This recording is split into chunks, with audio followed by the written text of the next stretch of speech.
Kapag ayaw na sa atin, hayaan na lang natin. Kapag gusto na niya umalis, hayaan mo nang umalis. Kapag gusto na niyang bitawan ka, hayaan mo na lang siyang mawala. Oo, alam ko mahirap kasi mahal mo pa. Pero hindi mo ba naisip na mas mahihirapan ka pa kapag pinagpilitan mo yung sarili mo sa taong ayaw naman na? Minsan, hindi porket sumuko ka, talo ka. Minsan, sumusuko tayo kasi alam natin yun ang tama. Mali naman na kasing ipagsiksikan pa yung sarili mo sa taong pilit kang tinutulak papalayo. Hindi ka dapat magmakaawa na huwag siyang mawala. Kasi unang-una, kung talagang mahal ka niyan, hindi nagagawing solusyon ang hiwalayan. Kaya ikaw, kung alam mong isa mo na lang lumalaban para sa relasyong akala mo'y walang hangganan, kung alam mong ikaw na lang yung nagmamahal sa inyong dalawa, mulang hayaan yung sarili mo na magmukha pang tanga. Yung sakit na nararamdaman mo, ngayon lang yan.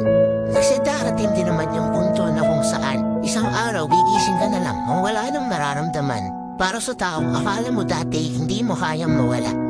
Kaya kung ayaw na niya, sumuko ka na. Hayaan mo na lang siyang sumaya sa paraang masasaktan ka ng sobra. At ngayon